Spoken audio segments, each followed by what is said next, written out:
Dhaggeeffattootaa fi daawwattoonni Oromiyaa Miidiyaa Teknooloojii akkam nagaa jirtanii fayyaa keessanii jechaa nageenyi keenya kan onnerraa maddee bakkuma jirtanitti sinaagum sagantaan keenya guyyaarraa keessumaanuu yeroo ammaa kana jiraattota magaalaa Suudi Arabiyaa keessatti magaalaa Jiddaa fi yookiin Makkaan jidduutti naannawaa Shumeesii keessatti hidhaa jiran guyyaarraa kan dubbisaatis jirru mee isa wajjin turtii gaarii isiniin jenna. Mee jedhamtaa maqaa keetii fi akkuma kanaan mana hidhaa tammatti hidhamaa jirtu yookiin itti hidhamtee jirtu asumaan nu ibsi. Makan kia makan itu mereka apa yang sih? Bahkan itu amne juru magala Jeddah Shumeri magala Jeddah amne jeram Jeddah si Makkah gitu juru itu lah. Okay. Baati meeqa fidamte? Idamtoonni Suudii keessa jiran itti jirutti hidhamnee jirra. Haalli jiru ulfaataa hedduu tokko ulfaataa baay'ee kamaali jedhamee tilmaamamuu hin dandeenye kana jedhee si tilmaamuu hin dandeenye.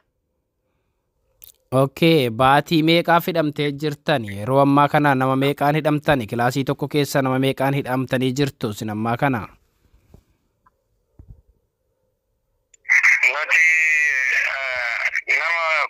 Tokko fi saddeettamaan hidhamne bakka takka keessa jira kilaasii takka keessa jechaadha. Kanaaf namni waliin hidhamne kana keessatti namni wanti haalli kitniitti jiru haala uffata hin qabneen haala kiisa uffatamee jiraatuun akkuma argamaa jiru jechuudha. Haaluma akkuma sooshaal miidiyaa irratti illee dura illee argaa turretti asitti illee akka dhufnee jennee uummataan argaa jirra. Haalli nyaataa nyaata gahaan argattu uffata gahaan qabdu kana keessaanii qorri mukayyafa arboo shiriinsa asibba namaa haala jireenya mana hidhaa keessaa wanti gaarii irraa jedhesitti hin jiru ka wanti goonan hin jiru hidhannamuudha wanti goonullee hin jiru amma gara baatii 5 keessa jirra manu akka mana hidhaa kana sheenirra baatii 5 kana keessaa wanti uffata hin jiru. Haalli jireenyatti jiru ulfaataadha. Maali jedhee siimoonnummaan gaarii wanni irraa siimuu hin jiru jechuu barbaadeeta haallitti jiru ulfaataadha. Kuma dhagaa kan kana jechuudha. Mee namoonni hedduun hanga waggaa tokko baatii 8 faa kan hidhamattu jira. Namoonni kunniinoo bakka tokko kan jirtantu jira moo isin hunduu warroonni mana san keessa jirtani? Tarii warroota baatii 5 ammaati jechaa jirtu kana qofaa waliin jirtani? Duraanii walkeessa naqamee ture warroota baatii tokkoo fi baatii lamaa warroota guyyaa 9 akkasiin nu keessa naqamee ture kana amma dhiyoo kagaawwan kana nu bira yaasanii turanii ammaa fi noorri waliin jiru warruma baatii 5 jechaadha.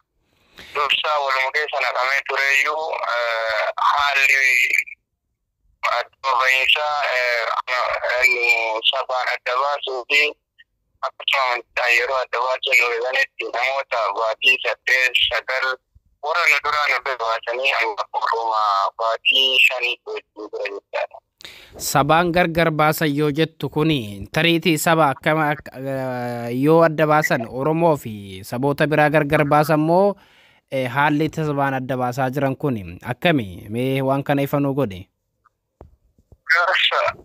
Dursa sabaan Tigree Oromoo akkasuma Silxee Afaarii fi akka saboota biraa jiruun gargar baasaa turanii haa ta'uutii jidduu keessatti adda baasaa sanillee lakkoofsuma qofa ta'esanii Tigreen hagamii Oromoon hagamii Kiristaan meeqa Islaamni meeqa jiraa kana horatanii adda baasanii turanii lakkoofsuma qofa lakkaanii lama walitti deebisanii kilaasota biraa ammoo ka adda baasanii jira jechaadha. Sabaan Oromoo biratti Amaara bira qabaatanii jira. Garuu kilaasii kennaa kanatti Oromoon Islaamaa hagamii Oromoon Kiristaanaa jira. Tigreen Kiristaanii meeqa jedhamee lakkaa'ameetuma dhiifamee yoon isinillee jidduudhaan dhaabate. Kan waan kana qoratu askaruma Suudiiti moo warra imbaasii irraa wanti kuni yookiin ammoo namoonni amantii fi akkuma kanaanii sabaan kan gargar qoodaa jiru kuni warra imbaasiiti moo askaruma Suudiiti? La polisi masuditi woroton polisi suditu kana goda motummaa keessaniitu kana goda yeroo tinkatanii mootummaan keessanii sobellee isaa yoo dhugaa dubbatillee isaa yeroo dhiyootti galtan jedhanii sobaa turanii achiin durallee akkasuma jedhanii yeroo gaaffii nu gaafannullee yeroo nyaatatti jennee gaaffii gaafannu jira. Ana wanti nuti goonu jiru imbaasiin keessanii imbaasiin qabdanii mootummaan qabdanii akkasuma jedhaniiti nutti haasaan poolisiin suudidha jecha. Mee asumaani keessumaan iyyuu hanga dhiyoo kana namoota hedduurraa uffata isinii kennina jechuun mana hidhaatitti uffata garaagaraa kennaafis turan. Akkuma kanaan peestaalii uffatan irraa fuudhanii kan namoota hedduu qullaa hambisantu jira. Keessumaan iyyuu magaalaa Saudi Arabiyaa magaalaa Makkaa osoo hin taane Riyaadii fi naannawa Taa'if naannawa san keessatti Alkarjii faa keessatti yeroo baay'ee kan mul'achaa jiru. Viidiyoo haala hamaadhaan suukaneessaa ta'edha kan mul'atu. Haalli magaalaa yookiin immoo mana hidhaa Shumeessii Makkaa fi Jiddaan jidduu jiru kun hoo akkam fakkaata? Namoomatu yookiin namoonni achi keessa jiran viidiyoo waraabuu irraa waan of qusatan fakkaata moo rakkumatu dila sankaa ijoollee naannawa Riyaadii jiran sanitti rakkoon hamaan akka mul'achaa hin jirre waan kana mee ifanuu godhe? Amma nu biratti rakkoon jiru jechuun yeroo baay'ee magaalaa Jiddaa kanatti manni hidhaa nuti hidhamne kun akka biyya kanaatti moderniidha mana federaalidha beekamaadha. Haalli jawaali saddeetiin isa jawaala guutaa kana kaameraa muka kilaasii kennaa kanatti jawaali kaameraa hojjisaan jiru jechaadha. Haalli keessa jiru osoo waraabamee ka kilaasii kennaa kana jirus ka uummataati gadi hin jechaadha. Kanaaf haala uffannaa peestaalii akkaataa uffata irraatti guuramu kun asollaa keenya kilaasii nutti aanee jiru. Warroonni akka isaanii wal dhabuu jira warra wal dhabe kana keessa ati wal dhabdee nama wal dhabdee kilaasii sanii nama wal buunaan wanti ati qabdu uffanni ati dirribii qabdu sirraa fuudhamaa zubaalachifamaa wanti ati rigaalaan suuqiin dhufee wanti ati bitatu guutuun sirraa zubaalatti gatamaa achira mukayyafa siftanamaa uffata ziyaadaa dura qabdu sirraa ajjifamaa haalli jiru kana jechaadha. Uffata biraatti kennu alatti jiru wanni nu kennan uffanni fi kennamullee hin jiru. Birriidhaan bitattaa ka bitatte saniyyuu ati akka isaan wal dhabdee jennaan kasi eeguu kaameraadha.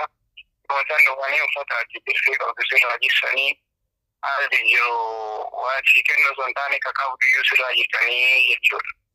Okay, jara kiyya mee namoonni biraa akkasii bira jiran kan yaada mootuyyuu akka keessumaan iyyuu mootummaan Itoophiyaa yeroo ammaa kana guyyaa kaleessaaf dheengaddaa lammiilee Itoophiyaa yookiin mootuyyuu akka dubbachaa jirutti kan kara biyyaatti deebisna jedha. Kan ammoo warroota mattaawqaa yookiin ammoo waraqaa eenyummaa hin qabne akka biyyatti hin deebisne kan dubbachaa jiru.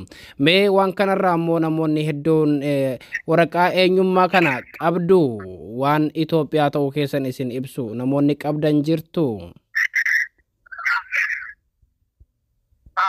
Wanti kana dhaga'u jirraa yeroo wallee jennuun dhageenyaa kana abdii tokkocha malee wanti silaayu wanti nu abdannee jirru hin jiru. Ammas abdiin keenya gara harka mootummaa yookaan harka namaa osoo hin taane harkuma rabbii keenyaa eeguu jirra. Wanti waraqaa eenyummaa wanti qabnullee hin jiru. Waraqaa eenyummaa ammoo namni waggaa 5-6 keessa taa'ee jira. Kana keessaan waraqaan eenyummaa namni waggaa 5-6 kana keessa qabatee jiru hin jiru. Kanaaf nu galchuulleen rabbuma keenya eenaa hafnullee ka rabbuma keenya eenaa jechaadha. Wanti harka namaarraa eenyu baay'ee irraa baanee jirra. Wanti harka namaa eenyu hedduu hin jiru jechuudha. Mee ati dhaamsi ati hawaasa Oromootii fi akkuma kanaan mootummaa biyyattiitii fi akkuma kanaan ummata Oromoo idil addunyaa jiru hundaaf dabarsitu hoo maalidha? Waa'ee keessanii fi waa'ee keessumaanuyyuu duulaa biyyiin gochaa jiru kanarratti. Waa'ee keenya ammas dursaniillee namoonni akka dhageenyutti yeroo mala wal sagalee ta'uu jiranii uummata manadhaa kanaa fi wanti hin taane hin jiru jedhamee Akkawan nagaamini gurra cifatanii laala jiranii amma wanti uummata Oromooti dhaabni wajiraa kee du'aayin godhaatii rabbuun keenya nu booya wanti harka namaarraallee dhiitanillee dhaga'u jirra sagalee keessaa nagashinnuuf jechallee rakkataa jirtanillee dhaga'u jirra haga dandeettanii namallee gama dandeettanii dhiibbaarra nu godhaa yoo Thank you.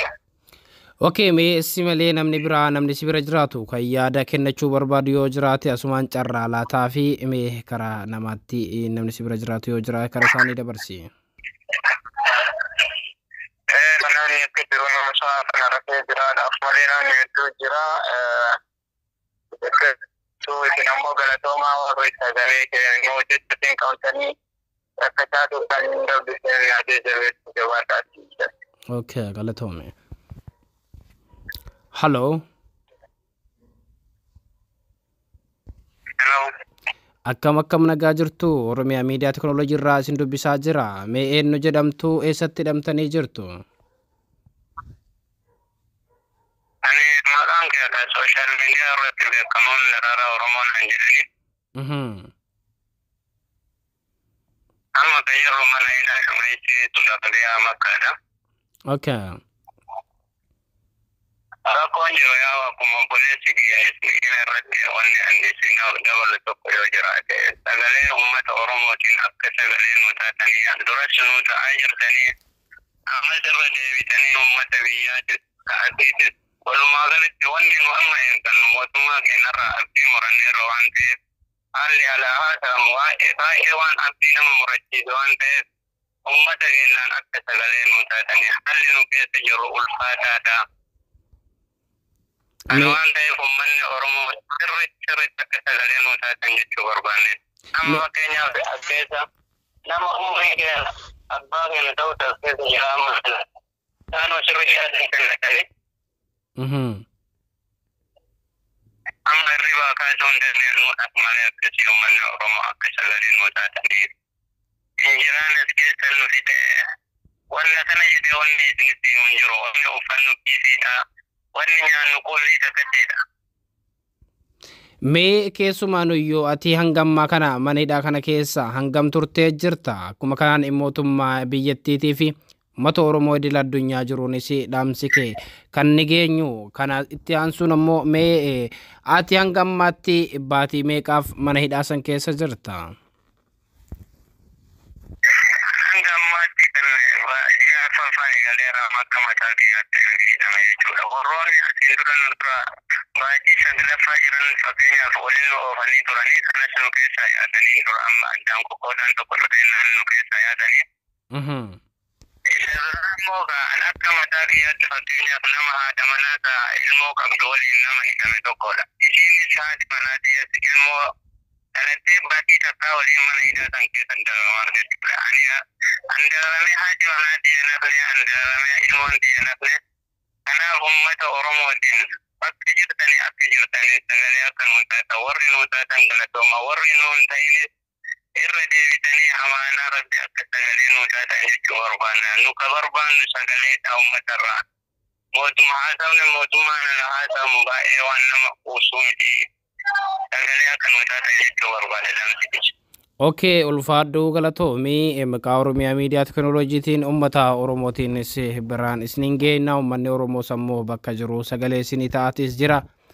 Dhaabbata barbaachisu hundattis ammoo akka iyyaa jiran ni dhageessan jedheetiin abdii qaba. Ammas isinis ulfaadhaa rabbiin bakka sanii isin haa baasu isiniin jedha. Asumaan galatoomii ulfaadhu.